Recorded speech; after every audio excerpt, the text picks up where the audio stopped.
how about a midnight review of the greatest manga in the world, Kagurabachi.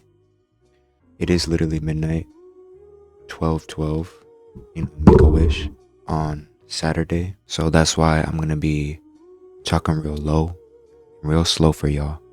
Cause man still does live in his parents' house with siblings next door. I've been slacking with videos lately. Only ones I've been able to get out is these low effort, so to speak, chapter reviews. I still like doing them and I still think they're decent videos, but I do have other videos that, I want to make, other videos that are kind of higher quality, higher production quality, more time goes into them. But I did tell myself that these Kagurabachi chapter reviews is how I'm gonna remain consistent on YouTube. I do want to be consistent. I do want to blow up one day. And, consistency is the key to, sticking with something. We had a break week last week, and that usually makes me just procrastinate even more. And I low-key told myself I wouldn't even make a chapter review this week just because it was a good chapter, but there wasn't really a lot to analyze. It was more of an action-based chapter. But nah, man, I told myself I was going to be consistent, so I'm gonna hit y'all with a buzzer beater, and we're just gonna react to this next chapter before tomorrow. Hopefully I get out that chapter review the same day, so I'm gonna get a little momentum, a little back-to-back videos on back-to-back days. So let's just hop back in to Glazing and Kagurabachi. And if you read the chapter, you already know Shiba fans, we're winning, just like we're always winning. Shiba haters, you're kind of on the ropes right now, because Shiba low-key showed out in this chapter. Low-key still didn't throw a punch, so you might still have that, but hey man, a win is a win. So it picks up right where it left off. Kunishige's still just locked in, and we see a little Subaru Urita action. Man's is exhausted too. He hasn't slept either, but that's not gonna stop him. Some clean ass choreography. He blocks these smoke bombs with his chanclas, man. We get it revealed that his doppelgangers aren't actually good fighters. They're only good for just having an extra set of hands. So there's kind of like, a limitation on his power. There were some people saying that he could actually be mad powerful because of this ability, like shadow clones and shit. But no, man, he's just a cold ass swordsman that, can be a jack of all trades because he just has a hella hands. And we see he's quick with it. They're going right for the Kiri, but man, without even looking, on his blind side too, by the way, on his blind side, we don't even know what happened to his damn face. Probably something sick. I hope we get that revealed one day. He blocks the strike of him going for the Kiri, and then the whole ass Masumi goes right for him, but he's too cold with it. Flips his sword in his hand and breaks his katana. Because he knows that much about katana. You're gonna need a better blade. Yeah, man. If you're not working with a blade from Morita or from Rokuhira, that blade is whack.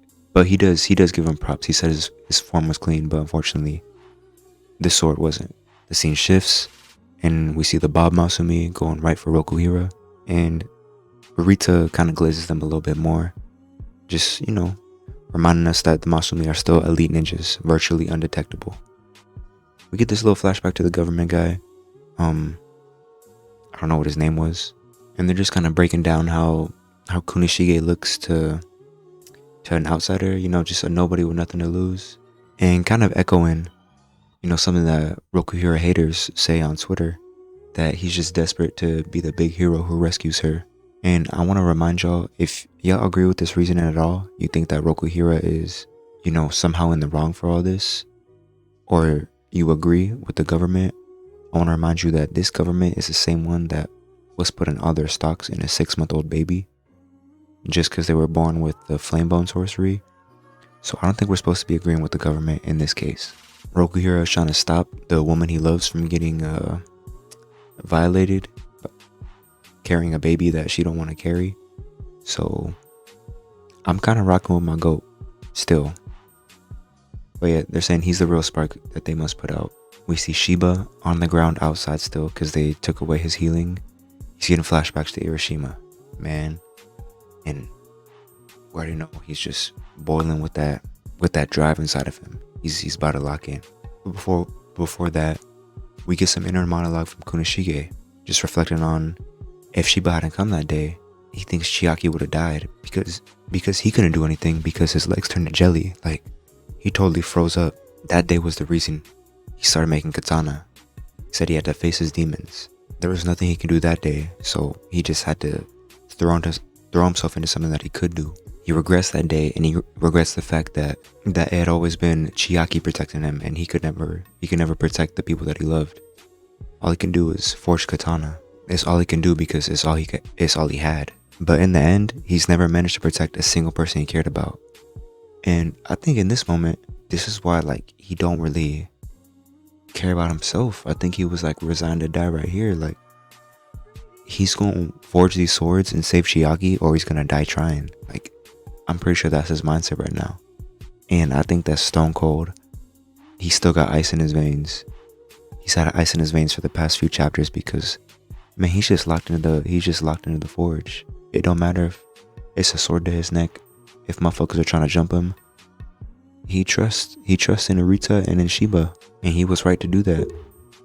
He's still locked in, and we get this cold ass moment. She's trying to talk shit to him, but suddenly she's outside in the rain. Boom. Man, I haven't watched that much anime. I know there's a lot of teleporters out there. Probably Minato might be the most prominent one. I have no idea. I know JJK. There's not really a teleporter in there. I guess you can count Gojo. That's not his main ability though. Todo maybe. But man, Togo Shiba might be my favorite teleporter in anime. Bro is the GOAT. I love how Hokuzono just makes it instantaneous. I'm so curious to see how it's gonna look in the anime. Shit is just gonna be like an instant transition. But that one teleport got him coughing up blood. And she's just thinking she saw his medical charts. It's gotta be agonizing for him to even breathe, let alone stand. This motherfucker's not only standing, he's using sorcery repeatedly. She's like, what the fuck, you gonna kill yourself? And boom, he flashes back to Mashiro. Shout out Mashiro, man. Like, from the millisecond he was introduced, everybody knew he was gonna die. But to me, his death still hits hard. I still really like him as a character. Even before this moment just makes it even better.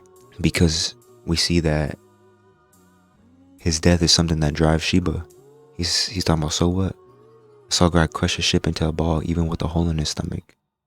And that's true, man. Like, I don't know, Shiba is torn the fuck up, but you could stick your arm through Mashiro's stomach. Motherfucker was still performing building level, small town level feats, city block level. I don't even know what the fuck. They jump in Rokuhira. He's still locked in, but Shiba is still going. He gets them both at the same time. And the chapter ends with Shiba yelling at him, Rokuhira, this time you take the glory. Talking about that night that, you know, Shiba came in and kicked that guy in the face and saved Chiaki. And boom, he said, on it. This is a real good chapter, you know, just back to good old Hokuzono choreography, katana, swordplay, Shiba sorcery. Man, Hokuzono, we got themes and such. We got W Raiden. But every once in a while, we gotta get back to this hype moments in Aura. And I loved it, man. Shiba fans stay winning. Rokuhira and Shiba are my goats, man. I love them. I don't get how you could be watching, how you could consume a manga every week and have characters that you don't like, main characters, just because of their flaws. I mean, the flaws are kind of the point. It would be boring if every character was perfect. But yeah, man, that's about it for me. I still kind of want to get this video out tonight, maybe. I'm just gonna upload it like early in the morning. These videos don't bang anyway. It's just a matter of me trying to be consistent on YouTube. I'm trying to make other videos that, you know, hopefully actually get some attention. And even though it's not the point, but I want to make some higher production value, higher videos that I put more thought into.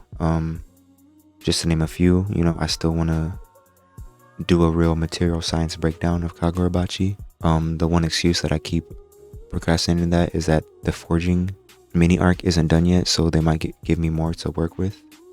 I want to make a JJK top 10 video. I'm still in kind of like a Marvel mindset. I want to rank all the Spider-Man movies. A project that I care most about, that I want to put the most, time, effort, perfection into is I want to write a video essay about Satoru Gojo and Surugetsu's relationship.